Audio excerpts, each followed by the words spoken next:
वहाँ तो फिर लूसी सोचती है कि मैं बेन के साथ जाऊंगी उसके कार में। फिर वो बेन के पास आती है। बेन उसे ड्राइव करने के लिए बोलता है, लेकिन बहुत लंबा सफर तय करने के बाद वो आकर उस लोकेशन पर पहुंच जाते हैं। दरअसल ये बहुत ही खूबसूरत जगह होती है जिससे डेजर्ट को दूर दूर तक देखा जा सकता है। सुबह जैसे लूसी की आँख खुलती है तो पाती है कि बेन एक पैराशूट के जरिए नीचे जा रहा है। ये सब देखकर वो काफी ज्यादा घबरा जाती है क्योंकि अब उसे नीचे जाना होगा।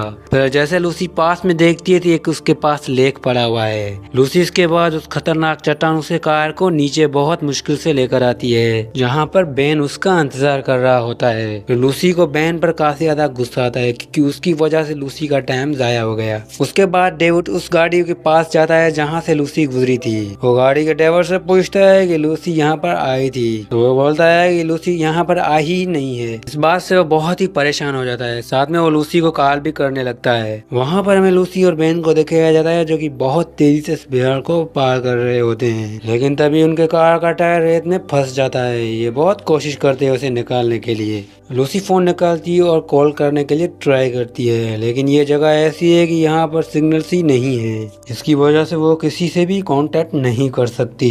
बेन लूसी को कहता है कि जब तक हमारे लिए कोई मदद नहीं लेकर आएगा तब तक हमें यहीं रहना होगा। लूसी कहती है कि हमारे पास इतना वक्त नहीं है, हमें कैसे भी करके यहाँ से निकलना चाहिए। बेन कहता है कि नहीं, मैं नहीं आ सकता। लूसी जो गुस्सा आता है वो अपना बैग और साथ में पानी की बोतल लेकर वहाँ से इस खतरनाक डेजर्ट पर निकल जाती है। काफी दूर जाने के बाद उन्हें बहुत प्यास लगती है, जिसकी वजह से वो अपना सारा पानी पी देती है। फिर इसके बाद वापस लौटने के सिवा उनके पास कोई भी रास्ता नहीं होता, इसीलिए वो वापस बेन की तरफ जाती है। वापसी जाने पर उन्हें काफी ज्यादा प्यास लगती है और बेन के पास एक बोतल रखी होती है और वो बोतल लेती है और पीती है पानी वहाँ पर। बेन लूसी को कहता है कि हम यहाँ पर फंस चुके हैं और हमें बहुत धीरे धीरे पानी का इस्तेमाल करना पड़ेगा। बेन लूसी को एक मैप दिखाता है। वो उसे बताता है कि यहाँ से 12 मील दूर ओपन डेजर्ट है जहाँ पर काफी ज्यादा टूरिस्ट आते हैं। साथ ही वो ये भी कहता है कि अगर हम उस जगह पर पहुँच गए तो हम अपने घर यानी कि अपनी होटल्स की तरफ पहुँच जाएंगे। उसके बाद शाम को वो दोनों वहाँ से निकलने के लिए तैयारी करते हैं, लेकिन लूसी वहाँ से जाने से पहले वहाँ पर एक मैप छोड़ देती है, जिससे इन्हें लगे कि जो कोई भी इनकी मदद करने के लिए आए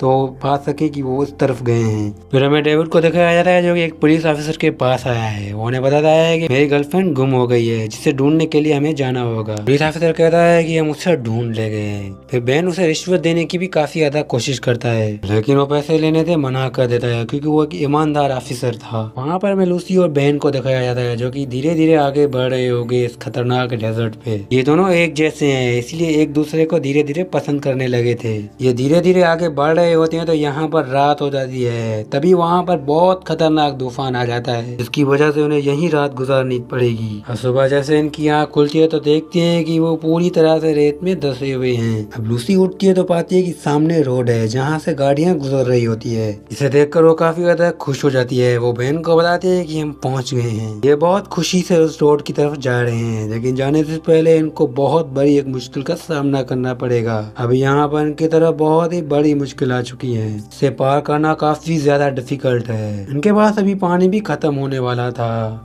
और ये बहुत यहाँ पर परेशान हो चुके थे। लूसी बहन को कहती है कि तुम पैराशूट के जरिए उस तरफ जा सकते हो। बहन कहता है कि मैं पैराशूट के जरिए वहाँ पर नहीं जा सकता। अगर मैं पैराशूट की वजह से गया यहाँ से तो मेरी लैंडिंग खाई के अंदर होगी, जिसकी वजह से मेरी जान भी जा सकती है। अब ये यहाँ पर दोनों काफी ज्यादा परेशान हो चुके हैं। इन्हें समझ में नहीं आ रहा है कि ये दोनों क्या करें। वहीं हमें डेविड को दिखाया जाता है जो कि एक आदमी के पास आया होता है। दरअसल इस आदमी को बहन के बारे में पता होगा। यहाँ पर हमें ये पता चलता है कि लूसी बेन के साथ गई है। डेविड उस आदमी को कहता है कि तुम मेरे साथ चलो, लेकिन वो आदमी कहता है कि नहीं, मैं तुम्हारे साथ नहीं चलूंगा। लेकिन वो आदमी डेविड से 2 अपने आदमी भेज देते हैं ताकि डेविड को वो रास्ता दिखा सके जहाँ पर बेन और लूसी गए हैं। वहाँ पर हमें लूसी और बेन को दिखाया जाता है। वो उस खाई की तरफ जा रहे होते हैं ताकि जहाँ कहीं भी ये खाई खत्म हो तो हम रोड पर चढ़ जाएं। लेकिन कई मील चलने से भी ये खाई खत्म नहीं होती। ये दोनों काफी ज्यादा थक चुके हैं। इनके पास ना खाने के लिए खाना है, ना ही पीने के लिए पानी है। ये दोनों वहाँ पर कुछ देर सो जाते हैं। पर लूसी की जैसे आँख खुलती है तो उसे डेन कहता है कि मैं इस खाई को पैराशूट के जरिए पार करूंगा, लेकिन लूसी उन्हें मना कर देती है क्योंकि वो जानती थी कि ऐसा करने पे उसकी जान भी जा सकती है। लूसी उन्हें कहती है कि क्यों ना हम इस खाई के नीचे जाएं और खाई की दूसरी तरफ उन चट्टानों से चढ़कर दूसरी तरफ जाएं। लेकिन डैन कहता है कि ये काफ़ी ज़्यादा डिफ़िकल्ट काम है।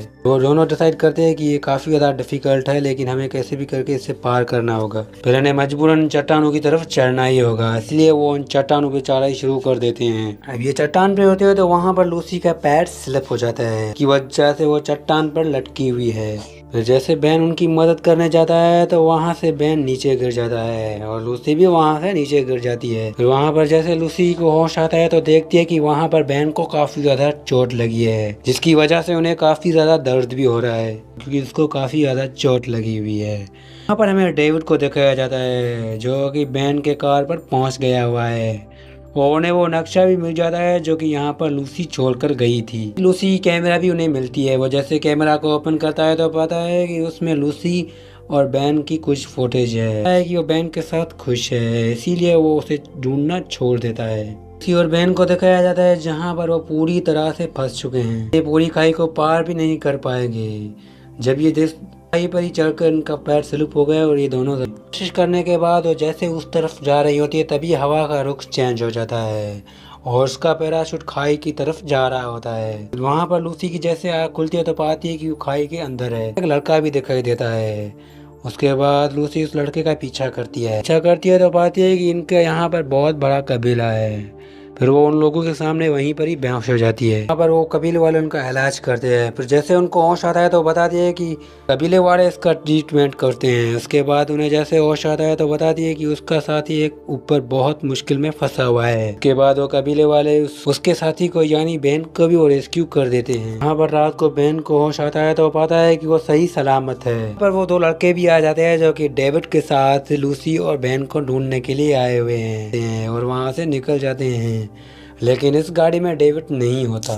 दोनों आदमियों ने डेविड को पीछे बांध कर रखा हुआ था। ये दोनों से पूछते हैं कि तुम्हें कहाँ हम उतारे। उन्होंने कहता है कि हमारी गाड़ी रेगिस्तान के बीच में फंस चुकी है और आप हमें वहीं पर छोड़ दो। उसके बाद हमें दिखाया जाता है कि इस रेगिस्तान के खतरनाक कुछ ताजिर आते हैं जो कि क्रिमिनल्स है, यानी कि वो इंसानों को खरीदते हैं। ये दोनों साथी जो कि डेविड के साथ आए हुए हैं वो इंसानों को बेचते हैं। आज डेविड और बेन को 20-20 हजार डॉलर्स में खरीद देते हैं। की बारी आती है तो ये आपस में लड़ जाते हैं और एक दूसरे की तरफ काफी ज्यादा गोलियां चलाते हैं। उसकी वजह से यहाँ पर सब के सब मारे जाते हैं। तभी वहाँ पर एक ताजिर बच जाता और उसी को गोली मारता। इससे पहले बेन उसको गोली मार देता है। डेविड के साथ जो आदमी आए थे उन आदमियों में एक आदमी मर जाता है और एक आदमी वहां से कार लेकर भाग जाता है। यहाँ पर एक ही गाड़ी है जो कि बेन की गाड़ी है। डेविड उस गाड़ी को काफी ज्यादा निकालने की कोशिश करता है, लेकिन लूसी उन्हें कहती है कि इसे निकालने का यहाँ पर कोई भी फायदा नहीं है, जो कि ये गाड़ी यहाँ से नहीं निकलेगी। अब बेन वहाँ अपनी जिंदगी की आखिरी सांसें ले रहा था। बेन लूसी को कहता है कि अगर तुम उस गाड़ी के टायर से हवा निकाल दोगी तो गाड़ी इस डेजर्ट से निकल जाएगी।